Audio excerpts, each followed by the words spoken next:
This podcast may contain disturbing content for some listeners. It's intended for mature audiences. Listener discretion is advised.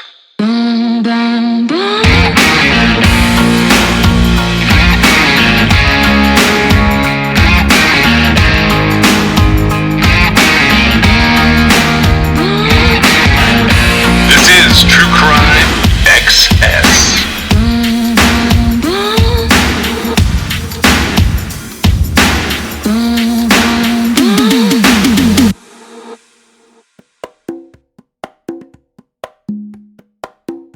So in true crime news, and I don't actually know if this is a good source. This comes from Xander Sherman and John Miller, and they're writing for something called capitaldaily.ca. It's a Canadian website. I've never seen anything from there before. Have you? I have not. Mm-mm. Okay. This actually, my kids sent me this. I don't know where they got it, but it's interesting. It's got like this disclaimer at the top of the page. It says in 2019, Capital Daily embarked on a long-term investigation to uncover new information about one of true crime's more frequently cited unsolved murders. After 3 years, 200 interviews, and gaining access to more than 1,500 pages of court documents filed by police to support the request for orders and warrants for the investigation, it is finally ready to reveal its reporting.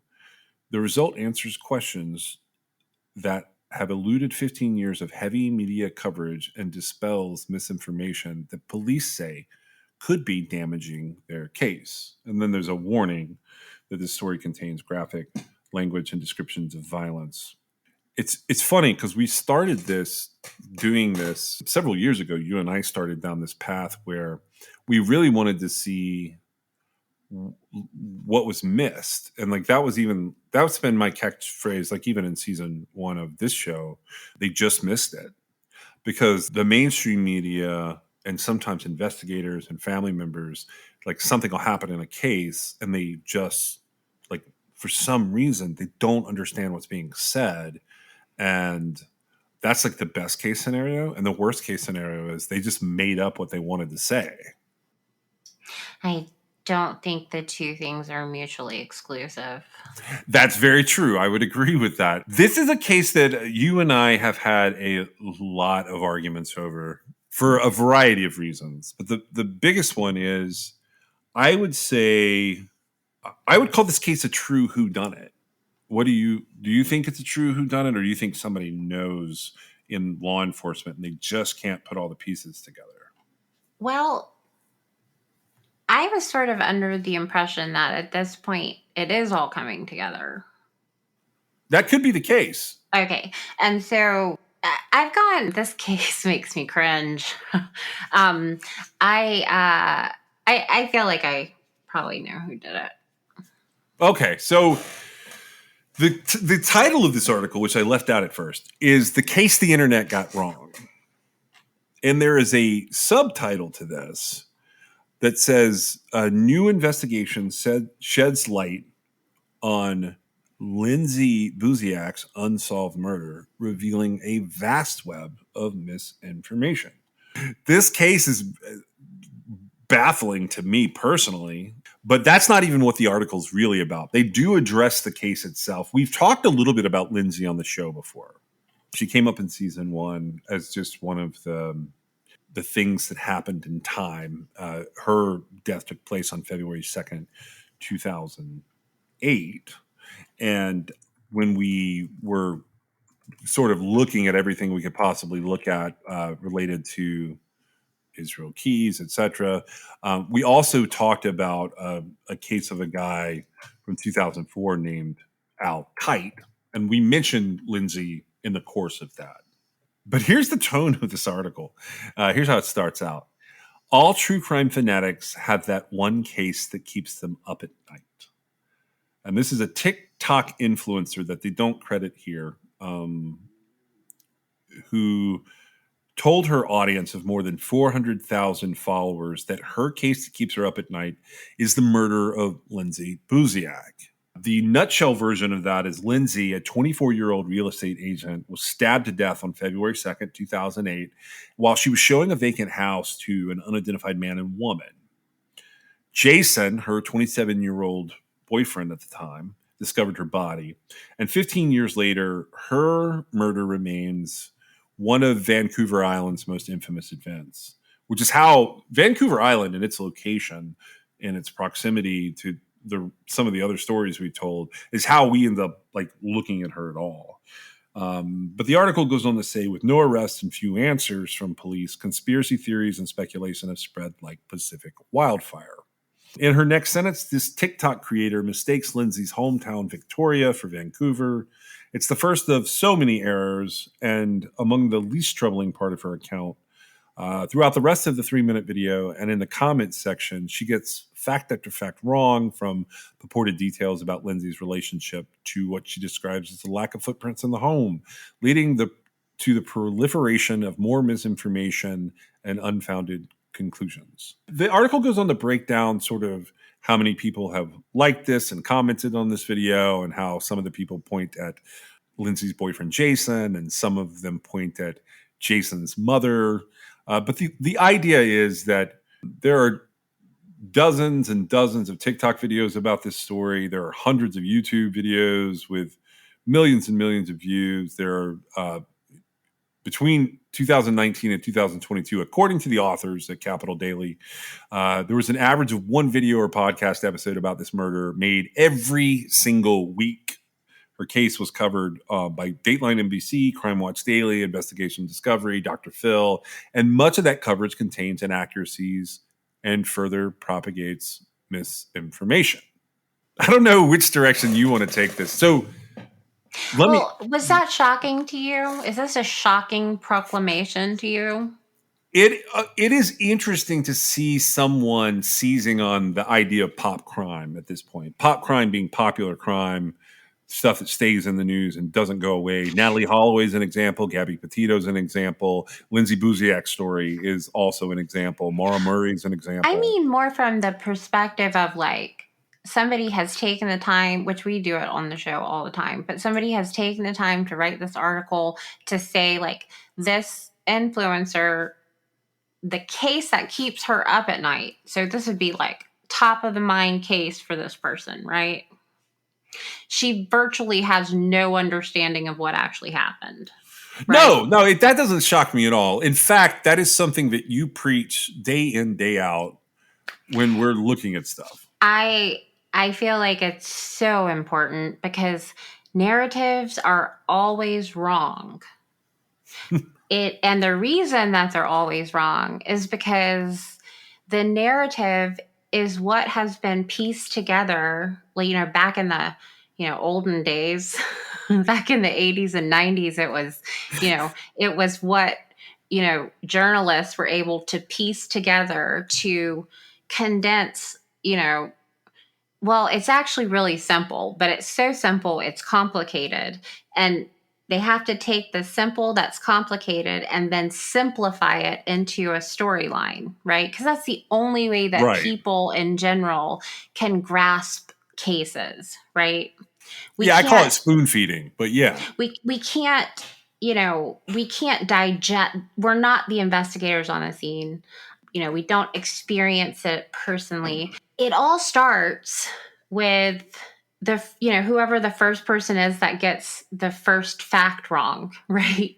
That has an influence on the narrative, right? Because it spreads from there, just like the article said, like wildfire. Correct. But it doesn't shock me. What shocks me more so than anything, which I guess it could be hypocritical, but like, it shocks me that they wrote an article about it, because this is just a given to me. Okay. But so, all right. I'm not going to read this article verbatim. If you don't know Lindsay Buziak's story, this is worth looking up. It's capitaldaily.ca. This is the end of January 2023. This article is coming out. So the article goes on to sort of talk about the case, but more about the coverage of the case, and specifically, they talk about Lindsay's dad in some interesting ways. And they talk about the coverage of this case through another popular true crime podcast called Case File. And there's some back and forth in there about what's going on with Case File's presentation of the Lindsay Buziak case and how Jeff, his last name is just Buziak, right? Jeff Buziak? Yeah. Okay, I thought it was. So Jeff Buziak is running a blog, and he's done some weird shit. He's been interviewed on like all the big shows. Dateline's had him on, but apparently he's claimed to have a letter that Lindsay left him. He's had some interactions with Capital Daily and the researchers and the authors of this article through this and through and about this website, lindsaybuziakmurder.com. There are multiple blogs that come up in here. But here's what's crazy. So they're bashing this whole thing. They're like sort of tearing apart how true crime coverage works, which is awesome. But it's not really an article. And it's not really about the coverage being a problem. It's really to advertise Murder on the Island, the Lindsay Buziak story, a podcast by Capital Daily. Right. I felt so weird when I realized that this whole thing I had just read that I thought might be about new information related to Lindsay Buziak's story, which in some ways, some of this it's not necessarily new, but there's a lot of clarification. And they do some good work here, but they're really advertising their own take on it all. What do you think about covering and like we do it too. So like, I don't want to seem like a hypocrite when I say this, but like they're covering a case from a highly sensational perspective to advertise their coverage of a case. Well, I hope that they do it effectively, because if it's not done effectively, it won't help. What I mean by that is there's still the false information. Like if nobody reads the whole thing and realizes that they're highlighting false information or misunderstood information, they're just spreading it even more. That's what I thought about. And they do point out a very important factor here. And this comes up with us. It comes up like in the background of like other things I'm doing when I'm writing or when I'm prepping something. That, and this is the quote from the article, there's an encounter between Jeff Buziak and the police. There's actually multiple encounters where Jeff seemingly in 2017 sort of confesses or seems to have confessed or seems to be alleging someone else confessed to what happened to Lindsay. But the quote that I thought was important was after Jeff is confronted by the police, is the police point out, and they told CHEK News that people posting false confessions, misinformation, and really a bunch of nonsense on the internet was draining police resources and could impact a potential prosecution. And I think that's the most important thing to take away from what's being said here is the draining of police resources and the impacting prosecutions. That's not good. Well, and I don't know. I mean, I understand why that would be said, because basically they're saying like, chill out. Even that is sort of misinformation though, because I mean, is it really going to affect prosecution? I mean, they don't even have a suspect. That's a good point. I mean, I think, okay, so So how do you get people to stop without telling them to stop? Well, you tell them something like that, right? Yeah, basically. I mean, because I see it all the time. People talking about how like some sort of social media outlet is going to affect our, court system in a particular case, or the adjudication of a particular case. And like, I get it. I get where social media goes crazy. I get where like everybody, everybody's talking about it. But at the same time, it has absolutely no effect on the case. It might, if the case was going to be tried in the court of public opinion, that would be different. But as far as the judicial case goes, there are ways to completely avoid the stigma any social media would have put on something. Yeah, I don't think it's going to affect the adjudication so much as drain the resources. Well, and don't you kind of, well, okay, and I get it, but like, law enforcement doesn't have to address that. No, they really don't. I mean, do you think there's a time when it gets too big to ignore? Not for law enforcement, no. I mean, I feel like, and I try to put myself in everybody's position. Like, for example, the people who want to know, and then, the investigators working on it, whoever's, in charge. And, to some extent, they may feel compelled to explain themselves like they have to, right? But ultimately, no. And if it is a drain on resources, and this is so terrible for me to say because I'm just sitting here in my office recording our podcast, but like if it's draining your resources, perhaps you're not the right person to manage this. Yeah, I'm torn. On the one hand, I agree with you. On the other hand, like, what do you follow up in one of these cases that becomes pop crime? And I'm differentiating that from true crime, because true crime is just when you're covering cases and you're reading news and you're checking out the mainstream media stuff. Pop crime is that handful of cases where when you say the key names involved in those cases, so many people who are podcasters or podcast audience members or armchair detectives or people involved in Facebook groups, they know it like immediately and they have an opinion on them. Like there's just that handful is growing larger over the years. There's more and more cases that are like that. And I've noticed that there are many newer cases, like I'm thinking of the quadruple homicide that I've sort of avoided bringing into this, or Delphi. Like those newer cases, new-ish cases, they get out of hand pretty quickly. I think those it would be more difficult to run down every rabbit hole and every lead. Right, and they should ignore the things that are irrelevant. And don't get me wrong, if somebody has information, right, they should provide it.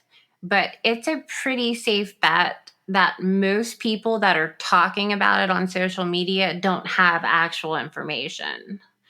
They have speculation, they have fiction, they have, whatever they want to put out there for everybody else to read or listen to or watch or whatever. But like they don't actually have information about the case.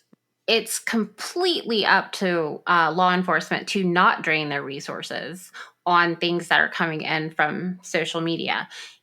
How do you recognize that? Well, I feel like it should be kind of obvious what is a legitimate tip versus what's not. Yeah, you may feel the need to run everything down, but I mean, if that's honestly the case, now who were you quoting when you said that? Was it somebody specifically with this case, or was it just in general?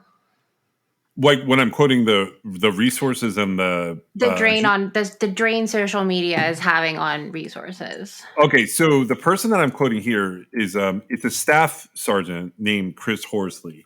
He has had interactions with the Buziak family and with Jason and his family, and his take on it was he was coming at that quote was coming from a place of like a public information officer's perspective. Right. And, to that, I would just say part of, one's job is to not allow resources to be wastefully drained. Right. And so, you got to deal with it. I do get the mob mentality and how that could feel coming at you, though. Yeah. And I would have to say that, like, and I'm guilty of like putting my opinion out there, not even with the mob, just me saying like this is a terrible investigation. They've done a terrible job, right? I've said that about different situations. It doesn't come from nowhere, right? I would actually say it to their face, though. I wouldn't just, hide behind my computer. But I would also explain my point of view, which is what I usually do when I say something like that. But you and I are really careful about reserving that for the cases where that's accurate. I mean, we try. I think you're giving an overview, but I've tried to spell out in a lot of different episodes about a lot of different mainstream cases that have issues, which I think you're mainly on board with. And sometimes I think you look at me like I'm crazy until you dig into it yourself. But generally speaking, I've tried to spell out what the real problem was, or where the real, should have taken, a right turn versus a left turn was, if I can find it. Sure. And what's interesting, because I think this is important to say, particularly in the position of someone like Horsley, I'm using his quote because of the resources comment, because it's something that's always in the back of my mind. I think it's important to know that there is an insider part of being an investigator in a case where you do develop your theories based on evidence that isn't made public. And while I rail against that in really old, cold cases, particularly like with Lindsay Buziak's case, the only thing I saw new here was I didn't know there was a pocket dial voicemail in the middle of the attack. Did you know that? Yeah, I knew that. You did know that? It wasn't really, there was nothing gleaned from it except just the call itself, right? Right. That's the impression they left us with. But yeah. when you look at these type cases, and we're not covering Lindsay Buziak, we're actually covering the coverage of Lindsay Buziak here. And it's a very sensational article overall. They talked to the Saanich police, which is where this happened. They talked to the family, and there's a lot of back and forth in here that sort of shows you in some ways how over time these narratives develop. And I'm with cold cases, I'm an advocate for, and I've seen this in the news recently too, for there comes a point in time where you release most of the information to other investigators, whether they're private investigators the family has hired or other agencies that have an interest or whatever. And I've gone through and I've talked to multiple different cold case investigators who, even after they're retired, are working in some capacity on, sort of either pet cases or by assignment on a rotation of cold cases in their area. And, this article goes on to describe quite a few of the things that are wrong in the presentation of Lindsay Buziak's case, which I thought was interesting and kind of bold. I will say it's a podcast. Like, you guys can go and listen to that. All you have to do, if you look up Lindsay Buziak on any major podcast app, you can listen to what they're doing here. I don't know how relevant it's going to be to what's happening with Lindsay Buziak. Did you have something to say there? Because I have a question for you, but go ahead. If you I was just going to say, I've not listened to it. We're just saying it's out there. That's all. Yeah. We're not endorsing it. We're just saying it exists. If you're interested in that case particularly, I will say they have certainly fleshed out a story here. I don't know how accurate this is going to be. My question to you was going to be, do you think they're going to solve this? No. Is that what you don't think it's going to be solved by the cops? I feel like it's already solved. It's just not adjudicated. What do you think? Oh, I don't know. I don't. Okay, so if we were to dissect this, which I know we're not covering this case today, but if she's got to have been killed by someone that had a motivation, right? Unless it's a serial or revenge, yeah. Unless it's a serial killer, which it's not. It's just not. There's the way that the whole crime occurred. That's just not how that would happen, right? And so, who had motive here? Who, would have killed her for love, money, or revenge? If you take a look at that case and you see, because essentially she was showing a house, and while she was showing a house to someone who had like cold called her. I mean, kind of reverse cold called her and said, "Hey, I'm interested in buying this house." And they had a whole story or whatever. And she meets them to be their realtor to show them this house that was listed by another. I don't know if it was by another agency or just another agent or whatever, but she shows up, meets with them, and she's showing the house and she gets killed, right? Right. And that's not a serial killer at work. And that's somebody that, has enough information to make that happen, right? Yeah. The list is not long. No, it's not. Like, and all of those people who talked about here, it's basically boyfriend, mom, competing realtor, dad. And, they talk a little bit about the fact that, like, there seems to be a woman and a man involved in terms of the ruse. And, I don't know. I don't have a particular opinion on this. Do you have, like, a specific opinion as to who did it? Well, I do, but I don't know that. Without going into the case, I really don't think I should put it out there. Oh, that's fine. then we won't do that. I'll say this. I did notice that this comes on the heels. So this Capital Daily thing, it's been going on since 2019. They have dropped a bunch of previously unpublished information through their own records requests. They sort of summarized it here in this article, and they have this podcast that's ongoing, if you have an interest in this case, called The Murder of Lindsay Buziak. And I did see a Saanich Police sort of a co-press release. It's been about a year, maybe 2 years. So this case is 2008. Sometime between 2021 and 2022, I did see that there were new leads that were created in the case, which is one of the reasons I'm bringing it up today, because I'm thinking there's going to be some type of announcement that there's someone interesting in all of this that is either a person of interest or tied to a person of interest. Because of the advancements of DNA analysis, there was technology they used to recreate the scene. There was some stuff found at the scene that had never been tested that's now been tested. I do think there's going to be some traction to this case. I don't know if it's going to be how I pictured it turning out. Like cases like this, and this article points it out, and I think this is also pointed out, there's like a wiki page and there's some other stuff that you can go and look at related to Lindsay Buziak's murder. I sort of jumped on the boyfriends involved bandwagon. I didn't look at it really hard. I looked at the idea of a serial killer. There were a couple serial killers in that area that had interested me. There were some Israel Keys ties to that area that I'd always wondered about. But ultimately, I saw a crime that was too messy to be a serial killer of any note. And I wondered, so that kind of left me with random or like family or acquaintance, basically. Family, friend, or acquaintance, whatever you want to call it. I'm curious, and you may not know right offhand. Do you have any idea who saw the couple? You talking about for the sketch? Well, the story is that she met the couple there and they went in the house and they had to have been seen by someone. I know that her boyfriend and one of his friends was on their way there, and I think they maybe saw the guy.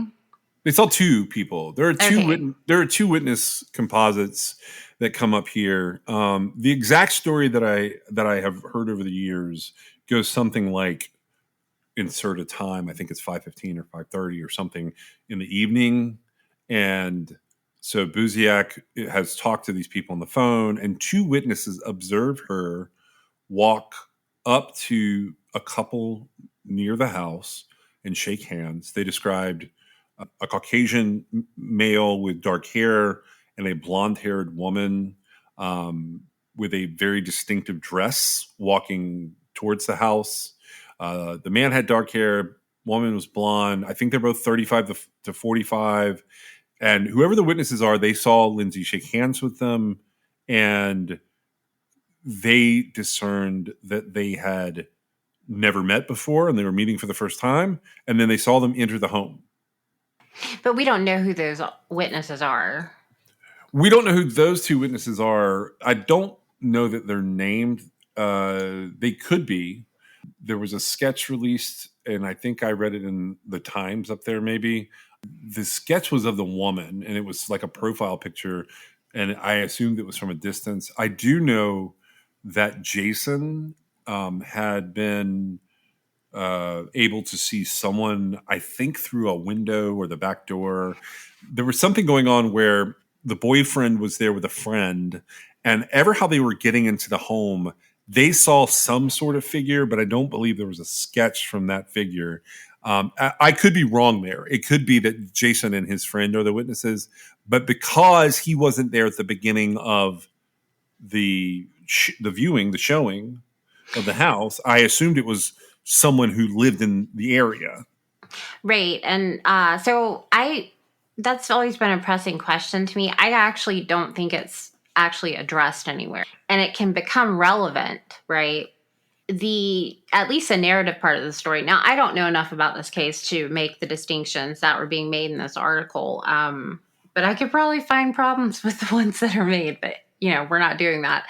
But it was, I think that, as the guy was leaving, something caught his attention and he retreated back into the house or something. Yeah, he probably left the sheath of the knife behind with his DNA on it. Yeah. But, so one of my biggest questions has always been, because here's what I do know. I think I know. I doubt very seriously that unless they were professionals or highly compensated, I doubt very seriously a couple or two people working together would have maintained quiet about that murder for this long. There is one circumstance under which, if they're dead, if two people can keep a secret, if one of them is dead. Exactly. And so I've always thought that if it is in fact only the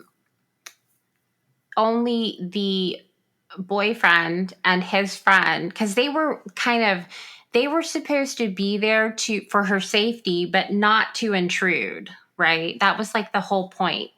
They were there to kind of watch over her. But the issue was the house was so new that they had trouble getting directions there.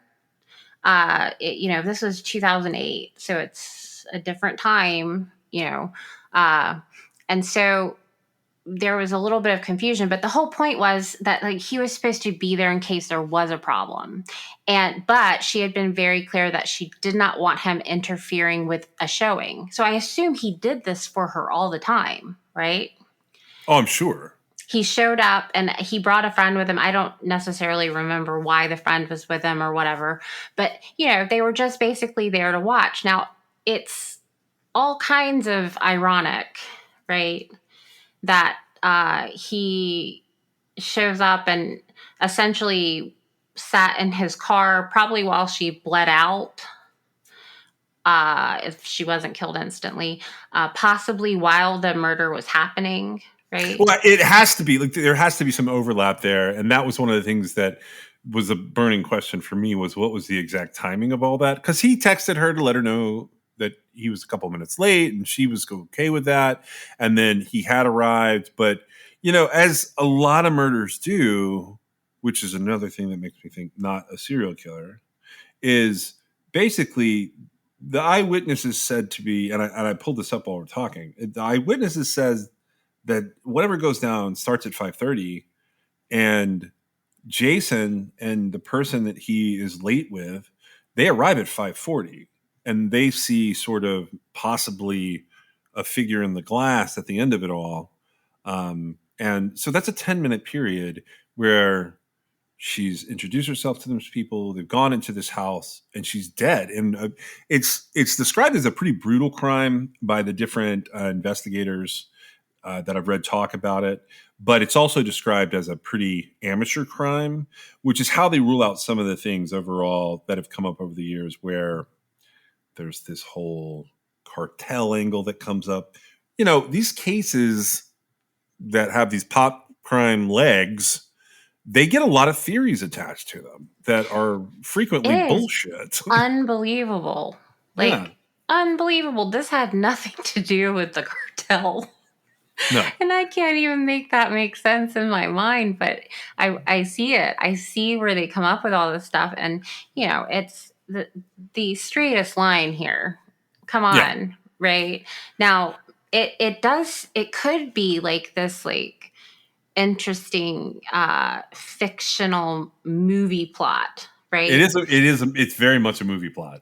Except it's not. It's Right. reality. And so you have to kind of check yourself and say, yeah, so what are the chances of something like this actually happening? Right? Like where you've got a couple that lures this particular girl, this particular real estate agent there, and they're just there because they didn't rob the place, right? It was a new house. I don't think there was anything to rob. Right, exactly. And so, that pretty much, unless it was a murder for hire, that would kind of nix the whole money aspect, right? Yep. Okay, and so, that goes to love or revenge, which they can often be kind of intertwined. Yeah. But you have to, sort of put it in perspective. Is it possible that a couple did this randomly, and it just so happened that Lindsay Buziak was the recipient of this like terrible event that this couple decided to do? Sure, it's possible. It's also highly unlikely. Yeah, I would tend to agree it's highly unlikely. This ties in really well to what is coming up to be our next thing.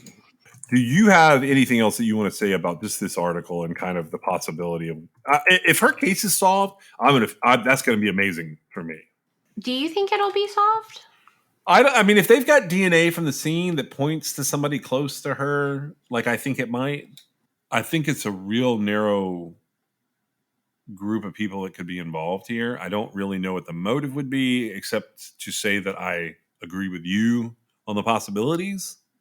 But I think it would be cool if Canadian officials closed that case with either an arrest or some degree of certainty. Well, yeah, it would be cool. I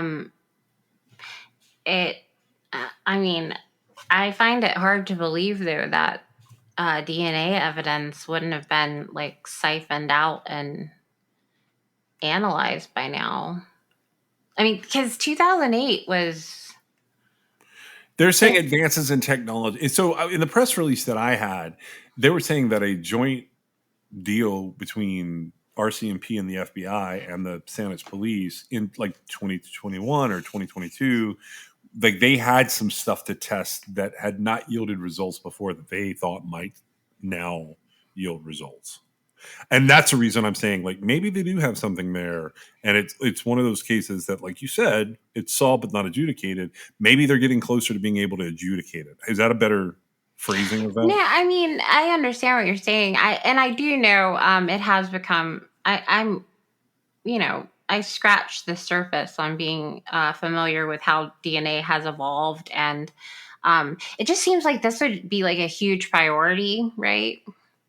Yeah, to some degree. The thing about DNA evolving, the technology evolving, is that the results are so much faster. And so when I see these, 15-year-old cases, 15-year-old cases that they're like, oh, there may be DNA that might, siphon out a person of interest or a suspect, or it may help us draw like our final conclusions and solve the case. Like, usually you would just present the results. It's weird when it's being said that way to me. Because how many cases that aren't these pop crime cases that we just get the results of, right? Yeah, it happens every day now. We have a lot of times we don't know anything about the case. It's just like this old case had DNA preserved. We've done the testing. Here's what we found. This is who we arrested, or this is who did it and has now died, and it happens all the time. And so anytime there's this like weird kind of lull, like, ooh, we might have some DNA. Let's see if we can find a match. It just doesn't make sense to me. And it's just feeding the like narrative to me. It's not anything. And I don't feel like it's necessary to report that we might have DNA. Well, I agree with that. I mean, I agree that is it's getting weirder. I would say since even 2000, realistically, DNA has been in the forefront of investigators' minds, in my opinion. Where we're going with all of this. So we just wrapped up the case of Robert Long in course of our timeline for season 4, and Robert Long was one of those really rare cut and dry serial killer cases, in my opinion.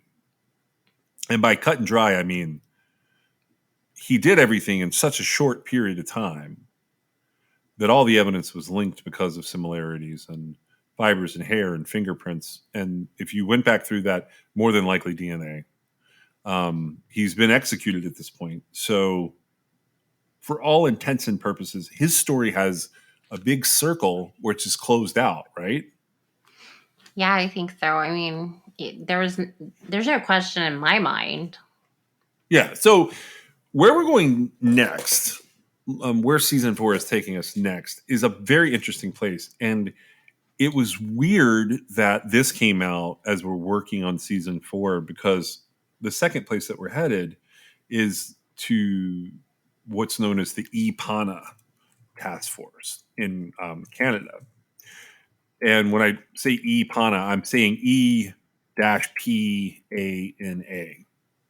Project EPANA was a 2005 task force, so it was created ahead of this.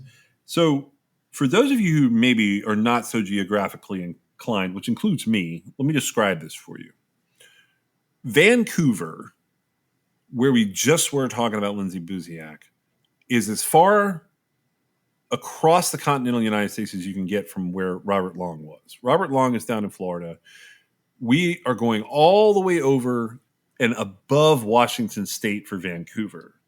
But where the Project EPANA takes place is actually just north of there. I mean, it's actually several hours from there, but if you're looking at a map, it's just north of there. And on your right-hand side above Vancouver, you would find a place called Prince George, British Columbia. And if you went west until you hit the ocean, you would find Prince Rupert, British Columbia. But overall, this is due north of Vancouver. The cases that are involved in EPANA's project here, they mainly take place along a section of road of Highway 16. So, although they started it in 2005, when they were looking at Highway 16, they branched it out a little bit, and some elements of that have changed. But this is the area known as the Highway of Tears. They've added a little bit of Highway 5 in Canada here. And what started as an examination of 13 victims over time has swelled to be 97 victims. So the name EPANA comes from the E Division, and that is the division of the Royal Canadian Mounted Police that have jurisdiction over British Columbia, which is Canada's westernmost province. It is the largest police body in the province. So they provide both federal and provincial level resources for investigators in that area. And Pana is the name of the Inuit goddess who cares for souls before they enter into heaven or before they are reincarnated and sent back to Earth. The unsolved murders and disappearances that happened along British Columbia's or BC's Highway of Tears, even though that sparked this, task force being created, initially in 2006, they really only wanted to know if 9 investigations in that area were the work of a single or multiple serial killers. So then in 2007, because of how they were investigating those cases, the number of cases they took on doubled from 9 to 18. And over time, all the way up till 2018, they have slightly changed the criterion for the case selection to try and define what the task force is investigating. Currently, they have 13 murder investigations and 5 disappearances that are official. And by official, I mean they are the file for this, and all of the information related to each individual file is on the desk of the E Division. Those cases range in date from 1969 to 2006. Today, we're just going to talk about like sort of the names and places of those particular victims. What was interesting, not just the geography, but also one of the sources for this little section is a guy named Gary Rogers. And Gary Rogers has actually tried to be helpful with the Lindsay Buziak case, but he's run into some trouble there. So as we move forward, I may even try to get him on the show. Gary Rogers is a retired RCMP serious crimes detective. He was an investigator, a death investigator with the British Columbia Coroner Service, among other things. He is currently an author and a blogger and an all-around talking head in true crime in Canada. So as we move like down the road here, I got to ask, have you looked at the Highway of Tears type cases before? I have. In your opinion, you know, when you look at them, do they immediately scream serial killer? Not to me. Yeah, they don't to me either. And that's one of the things that we're going to talk about is sort of how all of this goes. Here's the criterion for the IPANA cases as they currently sit. Number 1 is the victim is female. Number 2 is the victim was engaged in one or more high-risk behaviors. And that is, the example for that is behaviors that would tend to place them in the control of strangers in potentially isolated environments without witnesses. Like hitchhiking. Right. That's I was going to try and give an example. Hitchhiking alone or potentially engaged in the sex trade. They would be without witnesses. They would not have easy avenues of escape, and they would not have an easy source of assistance.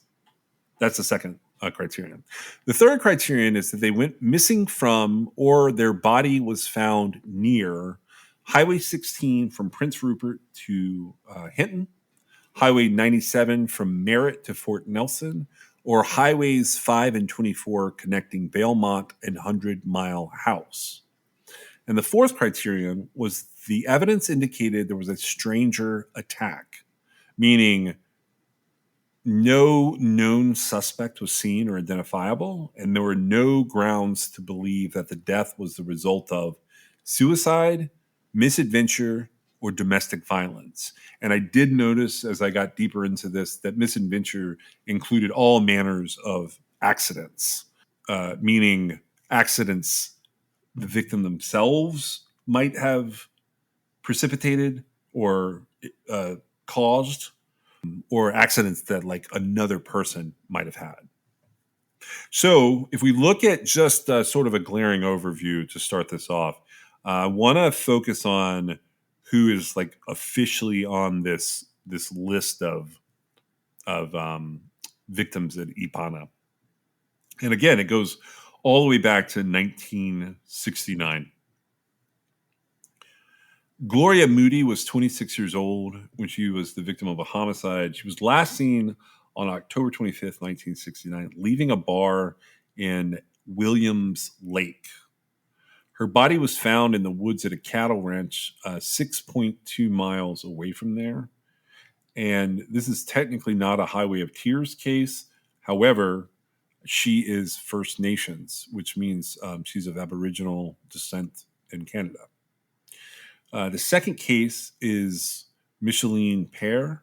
She was 18 years old and the victim of a homicide in 1970. She was last seen on Highway 29 at the gates of Tompkins Ranch, situated between Fort St. John, and Hudson's Hope. Two women who had given her a ride dropped her off there, and her body was found at Hudson's Hope on August the 8th, 1970. She was not a Highway of Tears case, and she was Caucasian. The third person is a 1973 case. She disappeared in October of 1973. Her body was found in a ditch on Highway 5 south of Clearwater. Her name is Gail Ways. She was 19 years old. She was a victim of a homicide. She was not a Highway of Tears case, and she was Caucasian. The fourth victim is a woman named Pamela Darlington. She was 19 years old, and in November of 1973, she vanished from Kamloops while hitchhiking to a local bar. Her body was found the following day, and she was the victim of a homicide. Next up, we have Monica Ignis. She was 14 years old.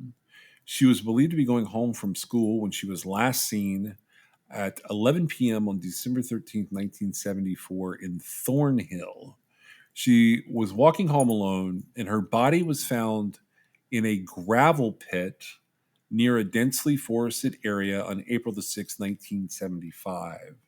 It's just east of the town of Terrace, near Kelger Forest Service Road. Two witnesses reported seeing a car pulled over on the side of the road the night that Monica disappeared. The pair saw a man and a passenger who looked like a girl inside the vehicle. So she is a Highway of Tears victim. She is Caucasian, and she was determined to have been strangled. The next victim on the list is a girl named Colleen McMillan. She disappeared after leaving her home in Laclahach to hitchhike to a nearby friend's house in August of 1974. She was not a Highway of Tears victim, and she was Caucasian. In 1978, in May, we have our next victim, Monica Jack. She was 12 years old when she was last seen riding her bike on May 6th near Nicola Lake. For 17 years after she disappeared, Monica's fate was unknown. And in June of 1995, forestry workers found human remains in a ravine off a logging road on Swackham Mountain, which is about 12 miles away from where Monica's bike had been found. She was identified by dental records and DNA confirmation. She was not a Highway of Tears victim, but she was First Nations. And she has a closed case. She's one of the only closed cases in this group. Next up, we have Maureen Mosey. She was 33 years old when she disappeared May 8th, 1981 in Kamloops. She was believed to be hitchhiking from Salmon Arm to Kamloops, which is in the BC interior. Her body was found the next day by a woman walking her dog along a road off the Trans-Canada Highway about 9 miles east of Kamloops. She had been severely beaten. Cause of death for her was blunt force trauma. She's not a Highway of Tears victim, and she's Caucasian. In 1983, Shelley Ann Boscu, who was 16 years old, went missing. And several days after she went missing, personal items of hers, including clothing and blood droplets that matched her blood type, were found near the Athabasca River. She's not a Highway of Tears victim, and she is Caucasian. On August 25th of 1989, Alberta Williams, who was 24 years old, went missing. Her body was found on September 25th of 1989, about 23 miles east of Prince Rupert. Her body was found near the Tyee overpass, and she had been strangled and sexually assaulted. And she is one of our Highway of Tears victims, and she's also First Nations. Delphine Nickel was 16 years old when she vanished on June 13th, 1990. She was last seen hitchhiking east from the town of Smithers. She is a Highway of Tears victim, although she's missing, and she's First Nations. Then we have Ramona Wilson, who was 16 years old. And she was hitchhiking from Smithers to attend a dance and stay with friends in Hazleton, BC on June 1st of 1994. Ramona's remains were found in April of 1995 north of Yellock Road near the Smithers Airport. And there were several of her items in a small organized pile a few feet away. There were objects nearby that included a half buried section of rope, 3 interlocking nylon zip ties, and a small pink brass knuckles type water pistol. She is a Highway of Tears victim, and she was also First Nations. And then we have a young woman who went missing on the long weekend in July of 1994 from Prince George. She had been working as a sex worker and told her friend she was headed out to meet a customer. She walked around the corner of a building and she was never heard from again. Her body was found August 17th, 1994, in the bushes along Highway 16. She's also a friend of another victim. Her body was found about 3.5 miles east of an area known as Burns Lake. And her name is Roxana Thiara, and she is a Highway of Tears victim, and she was First Nations. Alicia Germain, who was known as Leah, she was found murdered on December 9th of 1994 behind Haldey Road Elementary School off of Highway 16 West outside of Prince George. She had been stabbed to death. Leah was a Highway of Tears victim, and she was also First Nations. And what was interesting about Leah's case is she was acquainted with Roxanne Thiara. They knew each other. In October of 1995, Lana Derrick, 19, was last seen at a service station in Thornhill. It was rumored that she had gotten into a car with 2 unidentified men. So she went missing and is a Highway of Tears victim, and she's also First Nations. Nicole Hoare, she was 24 when she went missing from Prince George. We've talked about her before briefly. She was last seen hitchhiking to Smithers. She was seen at a gas station west of Prince George, and this was on June 21st of 2002 at approximately 3 o'clock in the afternoon. She was seen talking to a 30-ish year old Caucasian male in an orange car. And she is one of the only other convictions we have on this. She is considered a Highway of Tears victim, but she is Caucasian, not First Nations. Tamara Lynn Chipman was 22 years old when she was last seen hitchhiking east of on Highway 16 in Prince Rupert near the industrial park. That would have been September 25th of 2005. And she is a Highway of Tears victim, and she's also First Nations. And then the last official victim in the EPANA cases is Aaliyah Sarek Alger. She was 14 years old, and she went missing on February the 2nd of 2006 in Prince George. Her body was found February 10th, 2006. A motorist found her in a ditch on Highway 16 near Tabor Mountain, which is about 12 miles east of Prince George. So she is a Highway of Tears victim, and she is also First Nations. Okay, so weirdly, this is like a big handful of people here, but it's not one killer. I never got the impression that there was just one killer from the Highway of Tears, except from certain branches of mainstream media. Have you ever had that impression? I have never had that impression. It spans too long. There's so many different things happening there. I'm not like my list is a little bit different than what you just went through, but you were going through the official EPANA cases, right? Yeah, there's a lot more. I just had to start somewhere where we could sort of articulate it. There are a lot. You're right. There's a lot more names on the list, and they will come up as we go along here.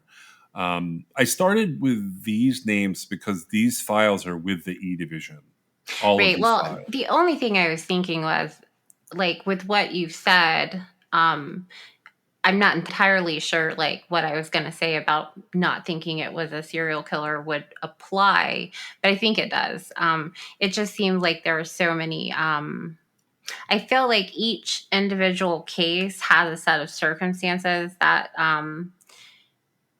would lead to who did it, right? Now, I do think that uh, the hitchhiking element, which actually I don't know if it's illegal in Canada now, but you can't legally hitchhike in the United States now.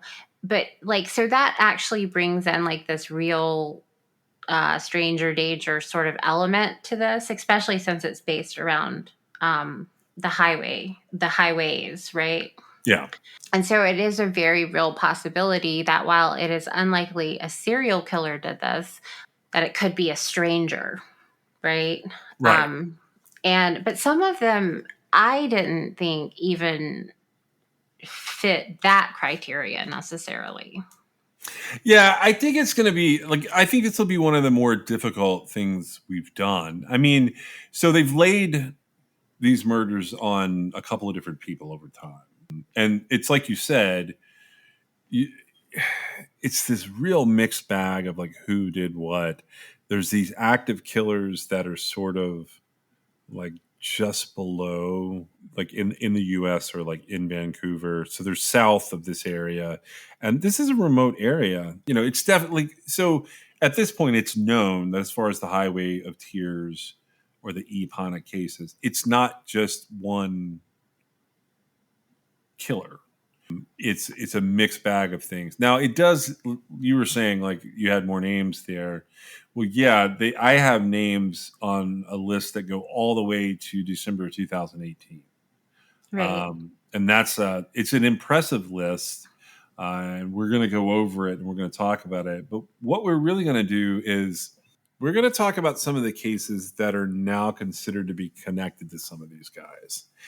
But specifically, we're going to get into some of the downtimes that serial killers have. Because I noticed that one of the things one of these talking head analysts did, and Gary Rogers also does, they take a look at people like Gary Ridgway and they're like wondering what was going on in his downtime. So that's going to come up. We're going to talk about some, I think there's about 6 serial killers and 3 murderers that are sort of individual murderers that are going to pop up in this series.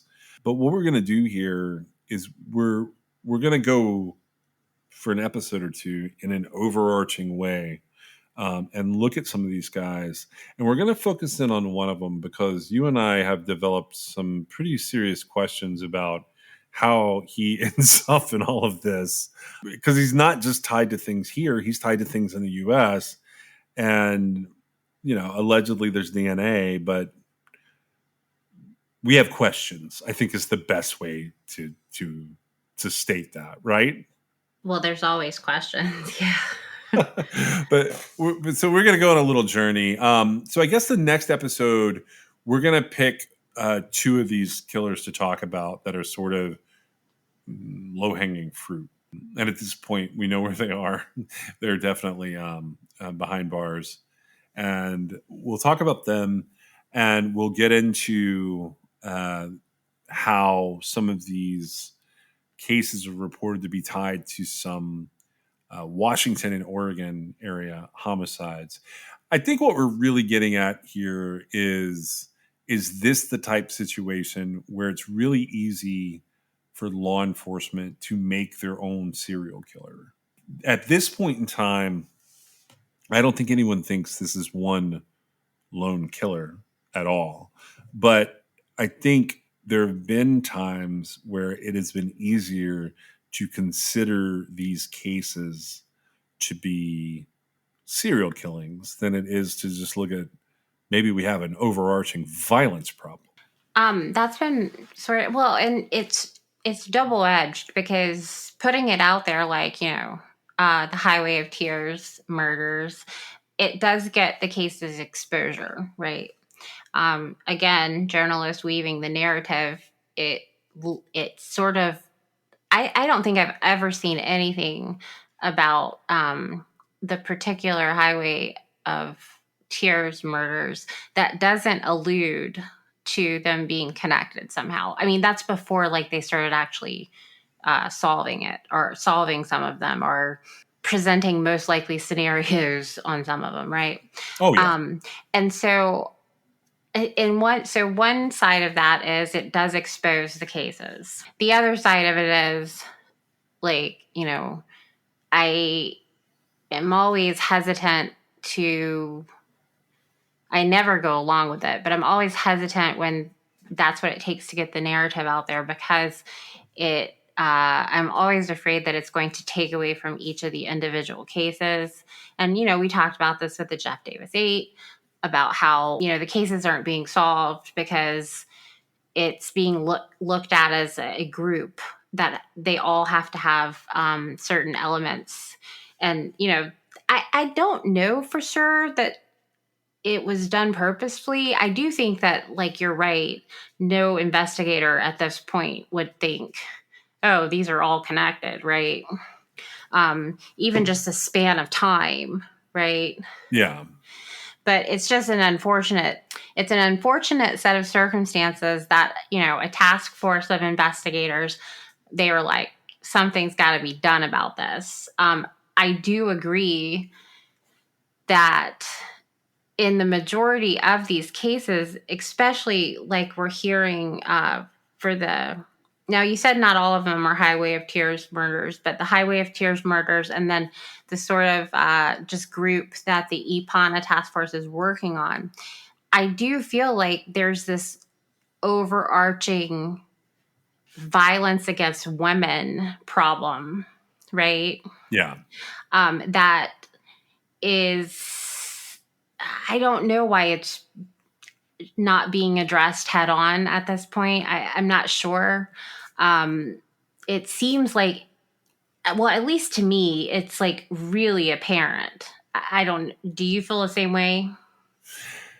Yeah, I think we'll be able to examine some interesting problems that might reveal like some of the issues. Like talking through Gary Rogers stuff for just 1 second.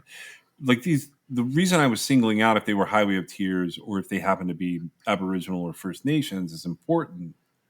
That's because those women in these areas are particularly vulnerable. Like even talking about them as First Nations and Aboriginal is a little derogatory in some ways because along this stretch so Prince George is in the east, Rupert's in the west. If we go from Prince George to Prince Rupert, there are 23 different indigenous communities and reserves along that stretch of highway. So these places, they don't have the latest, greatest facilities in the 80s, the 90s, even today. And that's when I say facilities, I'm saying schools, I'm saying community colleges, I'm saying medical services, I'm saying parks.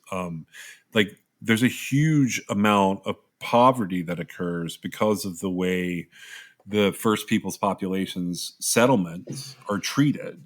And when you do that, you create a vulnerable population, but then you also give them problems. Like, how did they get out of that area, both long term and short term? Because they can't afford, in a lot of instances, transportation, which is like a basic thing. So, yeah, people who can't afford transportation, which means they're going to have difficulty getting to places where they can make money and get education. And I'll say this, like funding and resources is going to be an ongoing theme of the next few episodes. In 2009 and into 2010, these E-Division cases received a budget of over $5 million. And that's been cut. In 2014, the budget was $800,000. So they went from $5 million over the course of the next 4 years. It goes down to $800,000, and it has continued to drop since then. So the current task force, it started out that 70 officers were tasked with this.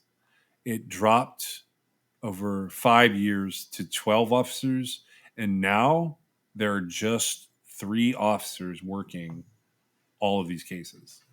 So what side do you fall on that? Like, is that reasonable or is that unreasonable? It depends on the number that you treat officially, because these, like, the other thing I noticed, like, they say that they're tasked to this, but they have a regular caseload. So that makes it unreasonable for this many murders to be laying out there open. Like, just these 18 missing and murdered people that we just talked about. That's too much for 3 people to have a regular caseload. You're right, but how long do they get? I see, I don't know the answer to that. I don't know.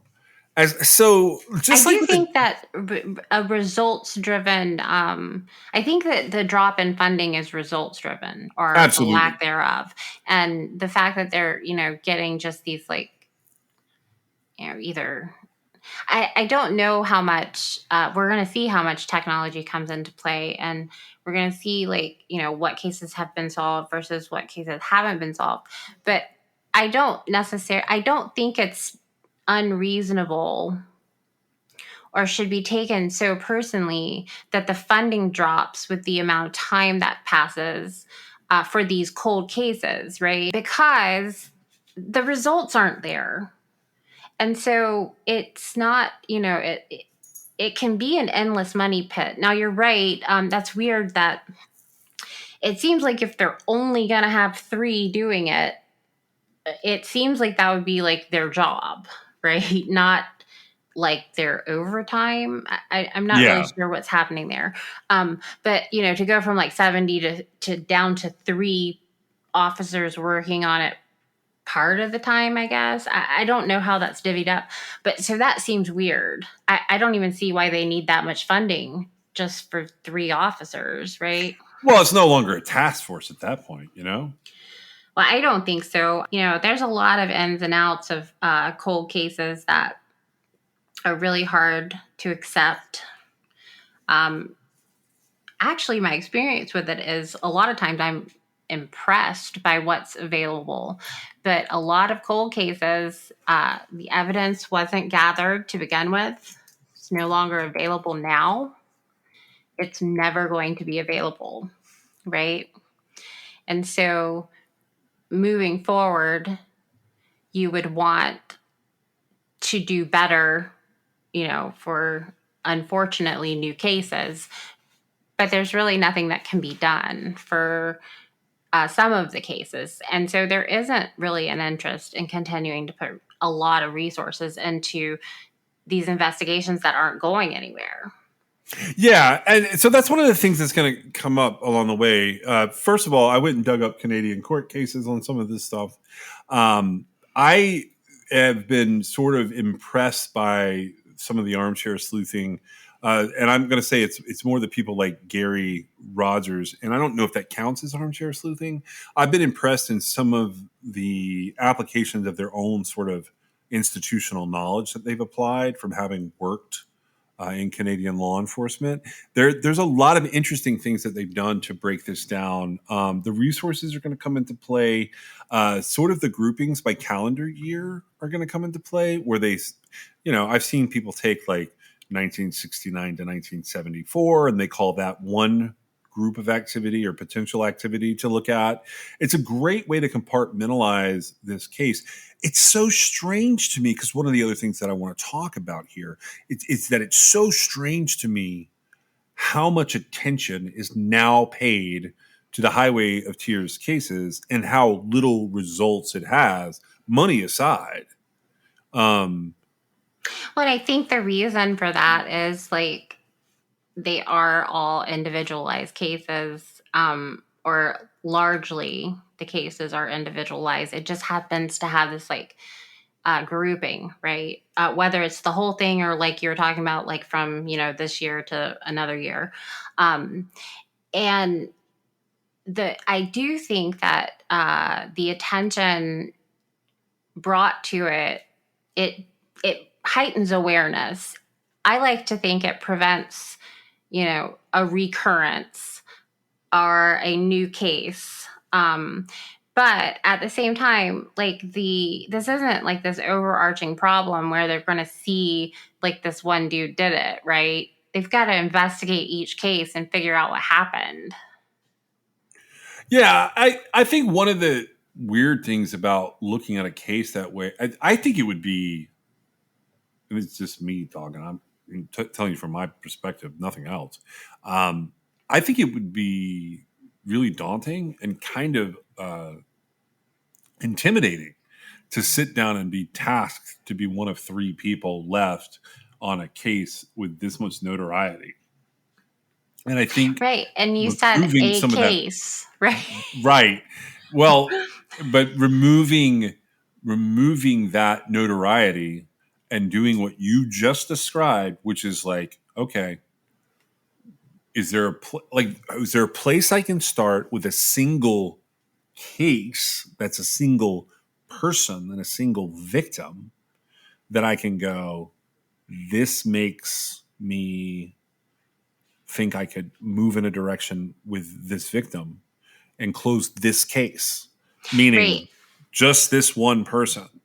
Right. And I think that that's absolutely what has to be done. The problem is, like, without this grouping, they don't get any exposure, right?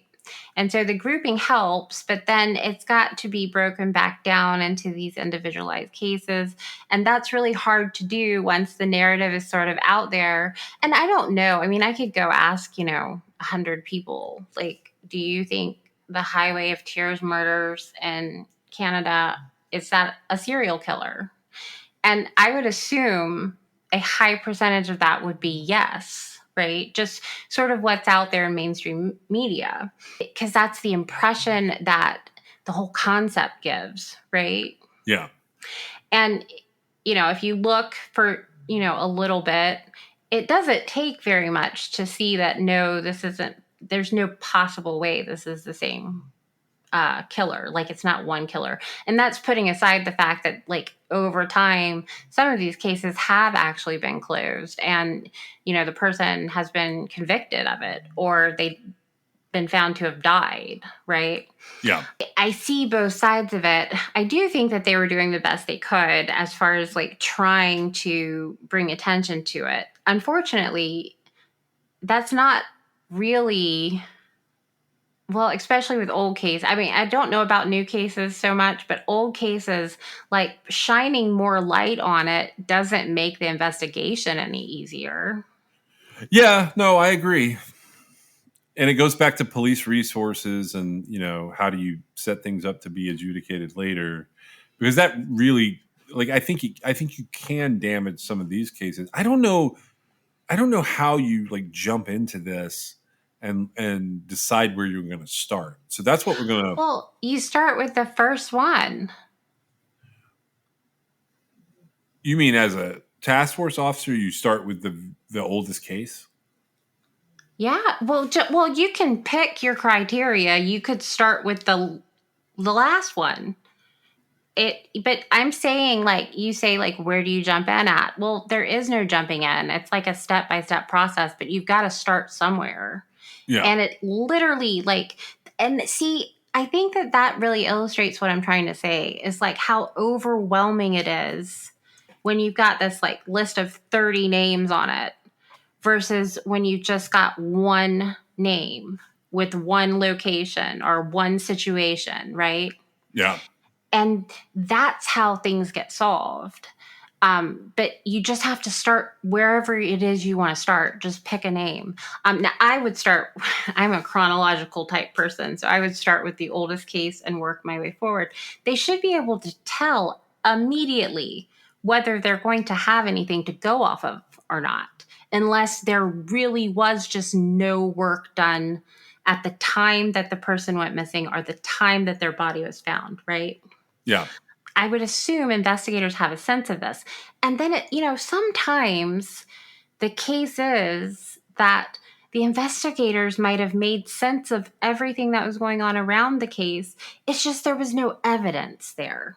And they weren't the kind of, confrontational law enforcement officers that hauled somebody in and, made them confess. And so there just wasn't enough to do anything with it. Yeah, so hopefully that is what we're going to try and figure out as we go forward, how to present this in a way that it becomes a much smaller picture, like we did with the Jeff Davis 8 case, that potentially could be solved one case at a time. And we're going to rule out and then some of the theories that people talk about with the Highway of Tears to see if they make any sense to us at all. Anything else on Lindsay or the starting of the Ipana Highway of Tears cases? No. Okay. Thank you so much for joining us today. We'll see you next time.